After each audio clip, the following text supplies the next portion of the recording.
어떤 그 설교로 해서 같이 은혜를 받을까 생각하다가 제가 그 어떤 목사님의 설교를 듣다가 그 달란트의 비유를 듣게 됐습니다. 그래서 이 생각지 못한 부분이 있어서 이 부분을 제가 좀 정리해서 다시 한번 같이 은혜를 나누려고 합니다. 이 달란트의 비유는 그 예수님께서 그 열처녀의 비유와 그리고 마지막 날에 있을 사건들 사이에 이 달란트의 비유를 주셨어요. 근데 그 성경을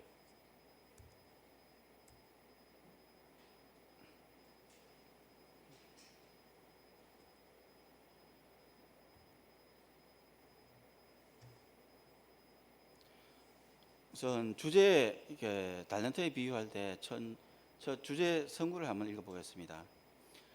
또 어떤 사람이 타국에 갈 때 그 종들을 불러 자기 소유를 맡김과 같으니 각각 그 재능대로 한 사람에게는 금 5달란트를, 한 사람에게는 2달란트를, 한 사람에게는 1달란트를 주고 떠났더니.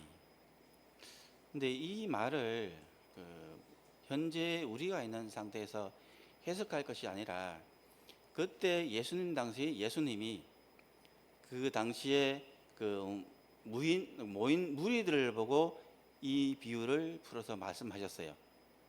그러면 우리는 어떻게 생각해 봐야 되냐면 그 당시 상황이 어땠으며 백성들의 그 생각은 어땠고 그리고 백성들은 이것을 어떻게 받아들였을까, 이걸 들었던 사람들은 어떻게 받아들였을까, 이걸 한번 생각해 볼 필요가 있더라고요. 그래서 당시의 상황을 한번 살펴보면 예수가 살던 그 당시에는 이스라엘 민족의 정치적 상황이 매우 불안하고 흉흉했습니다. 로마 제국의 정치적 그리고 경제적 그리고 종교적 탄압과 착취, 그리고 로마와 결탁한 이스라엘 지도층의 횡포와 매국정 회기에 붕괴한 백성들이 끊임없이 반란을 일으켰습니다. 수많은 농민들이 빈곤에 쩌들리고 빛을 갚을 수 없게 되자 농토를 포기하고 산적의 무리에 가담했습니다. 가는 곳마다 도적대가 숨어 있기도 했습니다. 아마 선한 사마리아 비유가 이 때문에 선한 사마리아 비유를 예수님께서 하신 게 아닌가, 그런 생각이 들게 됩니다. 그들은 로마와 결탁한 유대인들을 죽이기도 하였고 기회가 있을 때마다 로마에 대하여 반란을 일으키려고 했습니다. 아마 십자가에 달린 두 강도가 이런 의적이었기 때문에 백성들이 바라바를 내놓으라고 그렇게 하지 않았을까, 그런 생각이 드는 한 대목이거든요. 이 당시에는 정말 백성들이 정말 살기가 힘든, 로마의 압제로 인해서 힘들고 또한 타락한 종교 지도자들 때문에 힘들고 이런 시대에 살고 있었습니다. 이때 이제 달란트의 비유를 말씀하셨는데 금 1달란트의 가치가 어느 정도 될까? 예, 보면 렙돈, 고드란트, 아사리온, 데나리온, 문화, 달란트 있는데 데나리온은 많이 듣던 단위잖아요, 그죠? 데나리온은 이제 성인 장정의 하루 품삯값입니다. 그래서 이 데나리온을 16만 원으로 계산했을 때 이게 이 달란트의 값이, 달란트가 당시 화폐의 단위이기도 했고 금속의 무게 단위이기도 했어요. 그래서 금 1달란트는 34kg 정도, 금이 34kg 정도 되는데 은 1달란트 곱하기 한 15배, 은의 15배 가치를 지니게 되어 있었고, 아마 현재 금 34kg 시세로는 뭐 맥스로 치면 뭐 34억 정도 될 텐데, 그게 아니라 실제의 그 당시에 화폐 단위로 아마 지금 생각하면 현재는 150억에서 285억 정도, 넉넉 잡아서 한 200억 정도 보면 금 1달란트가 한 200억 정도 보면 될 것 같습니다. 그리고 이게 또 보면 이제 단위가 세겔이 나와요. 세겔이 나오는데 이제 위에 있는 달란트, 문화, 데나리온, 아사리온, 고드란트를 냅두는 이제 일반 사회에서 통용되는 거였고, 성전에서 사용되는 성전 세겔은 그 10g으로 주주된 은화인데 통상 한 4데나리온의 가치가 있다고 합니다. 근데 이제 이 달란트는 실제 그 당시에 갈릴리 지방에 거둬들이는 세수가 연 600달란트였다고 해요. 그렇다고 본다면 이 금 1달란트는 정말 손에 쥘 수 없는 그런 큰 돈이거든요. 현재 이제 그 당시에 금 1달란트는 현재로 봤을 때 한 200억 정도 되지 않을까 그렇게 생각이 돼요. 그리고 그 당시에 일반인들은 어떤 삶을 살았을까? 일반인들은 이제 그 당시에 농사를 짓거나 그리고 목축업을 하거나 그렇게 했을 텐데, 이 일반인들은 뭐 고정적으로 그냥 내가 100을 번다고 했을 경우에 고정적으로 성전세, 종교세, 생산세, 뭐 제사지 드리는데 들어가는 돈, 인도세 총 합해 갖고 55% 이상을 고정적으로 내야 했어요. 근데 이게 일반적인데 내가 흉년이 들 때로 이렇게 내야 돼요. 흉년이 들 때로 이렇게 내야 되면 어떻게 돈을 내야 돼요? 빌려서 내야 돼요. 빌려서 내야 되고, 빌려다가 안 내면 종이 돼야 돼요. 일반인들의 삶이 이런 사회적으로도 불안전한 삶이었고, 그리고 일반인들이 이렇게 어렵게 살았다는 얘기거든요. 그리고 예수님의 말씀을 들었던 이런 사람들이, 그런 고단한 가운데 있는 사람들이 예수 그리스도의 말을 들었다는 얘기가 되고요. 그래서 이제 이렇게 이제 돈을 빌리다가 안 되면 종이 돼야 되잖아요, 그죠? 종이 돼야 되기 때문에 이 종이 그냥 경제적인 이유로 인해서 전락한 농노나 노예가 대부분이라고 그렇게 이야기하고 있습니다. 그리고 여기 달란트의 비유 보면 거기서 이제 5달란트, 5달란트, 2달란트, 1달란트 받았는데 5달란트, 2달란트 받은 사람은 가서 즉시 장사를 했다고 그러잖아요. 근데 그 당시에는 목축업, 뭐 농업, 가연수공업 이게 이게 주종이었고, 그리고 고리대업이 금지되어 있고 상업이 활발하지 못했기 때문에 장사를 할 수가 없었어요. 아마 거기 뭐 여기서 즉시 장사를 했다는 얘기는 아니면 먼데 가서 장사를 했다는지 그럴 수밖에 없을 것 같아요. 그 당시에는 유대 땅에는 상업이 발달하지 못했다, 그렇게 말씀드릴 수 있고요. 또 한 가지는 여기 보면 저게 또 하나의 제도가 있는데, 고리대업이 금지되어 있지만 내가 이제 돈을 빌리고 싶어요. 빌리고 싶은데 희년이 이제 다 와가요. 그러면 돈을 못 빌려요. 안 빌려줘요. 안 빌려주는데 이게 어떻게 가능하냐? 사내들인 공회에 가고 채무이행 각서를 작성을 하면 희년이 지나도 채무를 이행해야 돼요. 이런 제도를 만들어 놨어요. 그래서 어떻게 보면 율법 위에 이 제도가 있는 거거든요. 그래서 있는 사람들은 자기의 부를 유지하기 위해서 이 제도를 성서에서 준 이 율법 제도 위에 이 제도를 얹혀놓은 거예요. 사내들인 공회에 보면 구성원이 대제사장, 그리고 장로, 그리고 서기관들인데 서기관의 대부분들이 바리새인들. 그러니까 사내들인 공회가 유대의 최고의 어떤 기관으로서 어떻게 보면 기득권자들의 집단이고, 여기 가서 이제 어떤 각서를 쓰게 되면 채무를 반드시 이행해야 되는 그런 제도를 만들어 놨어요. 그리고 보면 성전에서는 어땠냐?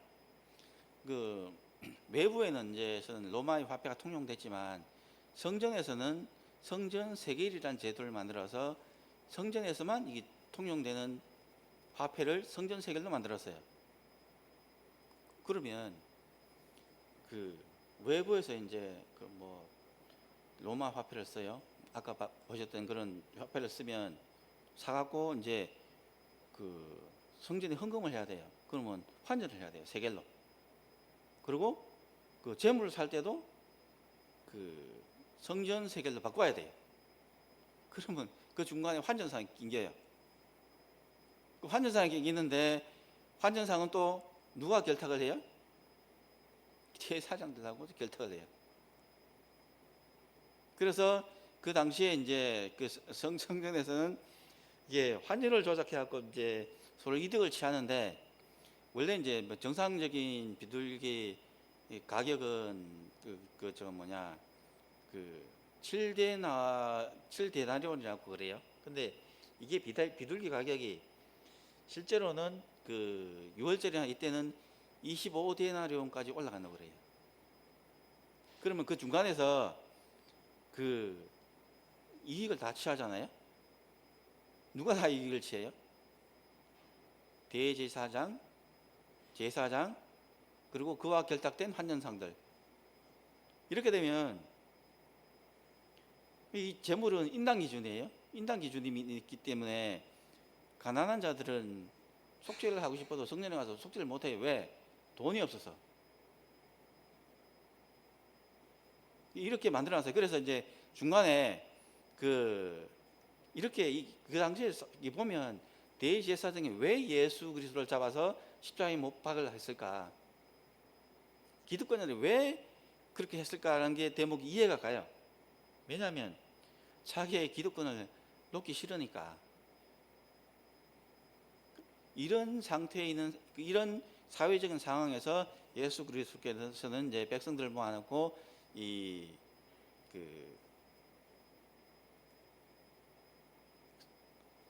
설명을 하셨고, 그리고 이 보면 이제 예수께서 이제 그 달란트 비유를 펼치실 때 청자들은 어떻게 생각했을까 생각해 볼 필요가 있거든요. 여기 보면 이제 어떤 사람이 타국에 갈 때 그 종들을 불러 자기 소유를 맡김과 같으니 각각 그 재능대로 한 사람에게는 금 5달란트를, 한 사람에게는 2달란트를, 한 사람에게는 1달란트를 주고 떠났더니,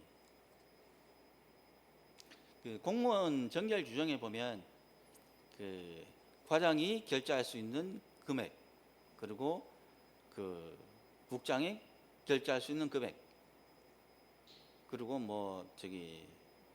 그 시장이나 군수가 결제하는 금액이 정해져 있어요. 여기서 마찬가지로 그 달란트 정도는 로마의 최고 관리도 함부로 결제할 수 없는 그런 단위였다고 해요. 근데 그 달란트에 위에 보면 이 주인이 각각 그 재능대로 5달란트, 2달란트, 1달란트 줬다고 그래. 근데 그게 듣고 있던 사람들 입장에서는 도저히 이해를 할 수가 없어요. 왜 그런 말을, 예수께서 그런 말을 하실까? 왜? 이게 어마어마한 액수고, 그리고 내가 농노로 전락한 이제 노예로서는 이 달란트를 감당할 수가 없어요. 예를 들어서 갑자기 저보고 막 1,000억을 주고 니 장사해라 그랬을 경우에 감당할 수 있는 능력이 안 돼요. 그리고 이 노예들은 내 노예로 있었기 때문에 이런 큰 돈을 만질 수 있는 그런 기회도 없었고 구경할 기회도 없었어요. 그래서 이 청자들은 어떻게 생각했을까 한번 생각해 볼 필요가 있거든요. 그리고 또 한 가지는 5달란트는 그것을 장사했다고 그랬어요. 그리고 2달란트 같은 사람도 또 장사를 했다고 그랬어요.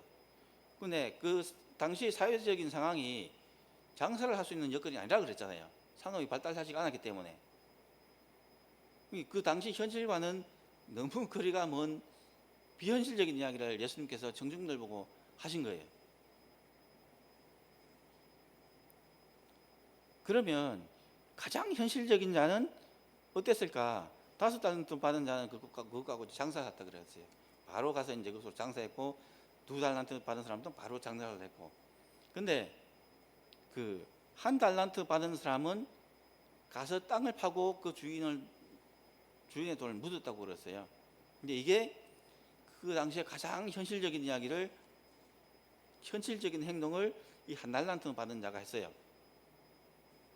근데 예수님께서는 그 주인은 어떻게 이야기를 했냐면, 여기 보면 이제 그 5달란트, 2달란트 받은 사람을 보고는 칭찬을 하고, 1달란트 받은 사람을 보고는 게으르고 악하다고 그렇게 이야기를 하셨거든요. 이 두 부류의 차이점이 뭔가? 예수께서 왜 그 달란트의 비유를 했을 때 비현실적인 그 예를 들어서 이렇게 그 말씀을 펴주셨을까? 차이점이 있어요. 보면 그 차이점이 뭔가 하면, 주인하고 종과의 관계가 어떠했냐? 즉 5달란트, 2달란트 받은 사람은 즉시 가서 장사를 했어요. 즉 무슨 말이냐면, 내가 그런 영향이 되지 않음에도 불구하고 주인의 말에 순종을 해서 바로 가서 장사를 했어요. 이 뜻이 무슨 뜻인가 하면, 그 종들의 삶의 우선순위가 주인에게 있었음을 이야기를 해요. 그렇지만 1달란트 받은 사람들은 땅에 묻었어요. 왜 땅에 묻었어요? 주인은 굳은 사람이고 못된 사람이야. 일반적인 주인처럼 내가 가서 손해를 보면 나에게 책임을 묻고 나에게 큰 위해가 가져올 수도 있어. 그래서 땅에다 묻어버렸어요. 이 1달란트 받은 사람은 주인을 어떻게 생각했어요? 무서운 사람, 자비가 없는 사람, 그렇게 생각했지만 5달란트, 2달란트 받은 사람은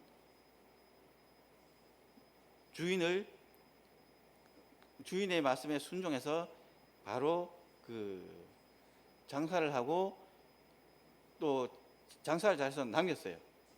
그러면 차이점이 뭘까요? 여기 보면 5달란트, 2달란트 받은 사람은 그 주인하고 관계가 깊은 신뢰의 관계에 있었다는 얘기예요. 1달란트 받은 사람은 그 주인을 두려워하는 불신한 관계, 자비도 없는 사람.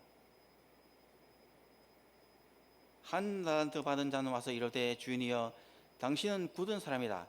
심지 않은 데서 거두고 해치지 않은 데서 모으는 줄 내가 알았으므로 두려워하여 나가서 당신의 달란트를 땅에 감추어 두었나이다. 오소서 당신의 것을 가지셨나이다. 이 1달란트 받은 사람은 주인을 잘 몰랐어요. 주인과의 관계가 그냥 주인을 두려워하는 관계, 그 이상이 아니라는 이야기예요. 근데 주인의 의도는 뭐였냐? 그 주인이 대답하여 이르되, 악하고 게으른 종아, 나는 심지 않은 데서 거두고 해치지 않은 데서 모은 줄로 내가 알았느냐? 만약에 주인이 이렇게 했다 그러면, 너가 그 나를 심지 않은 데서 거두고 해치지 않은 데서 모은 줄로 알았다면, 너는 그 돈을 땅에 묻지 말고 저기 고리대업 하는 사람들에 맡겼다가 돌아와서 내 원금과 이자를 받게 하는 것이 맞지 않느냐? 그렇게 말씀을 하셨어요. 이 이야기는 뭔가 하면, 주인의 관심사가 이윤이 아니다. 내가 5달란트, 2달란트, 1달란트를 줬는데, 어마어마한 금액을 줬는데, 내가 너한테 이걸 준 거는 이윤을 남기려고 준 게 아니다. 그런 말씀을 하고 계신 거예요. 여기 보면, 잘하였도다 착하고 충성된 종아, 내가 적은 일에 충성하였으며 내가 많은 것을 내게 맡기리니 네 주인의 즐거움에 참여할지어다 하고, 이 주인의 관심사는 뭐였나 하면, 주인이 종이 주인의 말에 순종하고 그 순종을 제대로 이행하는 것, 그걸 보려고 이 5달란트, 2달란트, 1달란트를 줬다는 것이 여기에 그 행간에서 보면 유추할 수가 있어요. 예를 들어서 5달란트 줬는데도 불구하고 5달란트 그에서 2달란트 까먹고 3달란트만 갖다 줄 수도 있잖아요. 그럼에도 불구하고 행간을 읽어보면, 그럼에도 불구하고 만약에 5달란트를 주고 장사를 했는데 미쳐갖고 3달란트를 갖다 줬을 경우라고 하더라도 이 주인은 이 종을 꾸짖지 않을 것이다. 그런 의미가 이 행간에 내포되어 있어요. 그래서 예수께서 그 천국과 말세에 있는 그 말세의 그 열처녀의 비유와 말세에 있는 사건에 대해서 그 중간에 이 달란트의 비유를 말씀하셨거든요. 그래서 우리가 이 달란트의 비유를 읽으면서 우리는 어떻게 살아야 했을까? 어떻게 살아가야 할까? 사실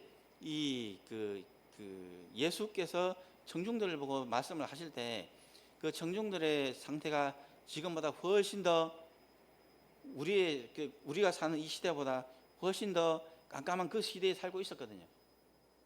그럼에도 불구하고 이런 말을 하셨는 데에는 정말 이 주인이 의도하는 바, 그리스도와 그리고 하나님이 의도하는 바가 주인의 관심사가 어떤 것이다라는 것을 이 달란트의 비유에서 말씀하고 계세요.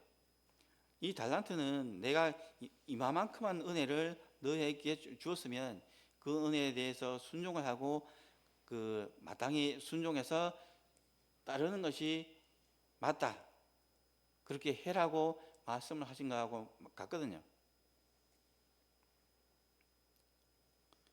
여기 보면 너희는 그 은혜에 대하여 믿음으로 말미암아 구원을 받았으니 이것은 너희에게서 난 것이 아니요 하나님의 선물이라. 우리가 그리스도의 은혜를 받아들일 때, 그리스도의 은혜를 온전히 받아들일 때만 순종의 복이 온전히 자기의 것이 될 수 있음을 알아야 한다, 이렇게 말씀하고 계세요.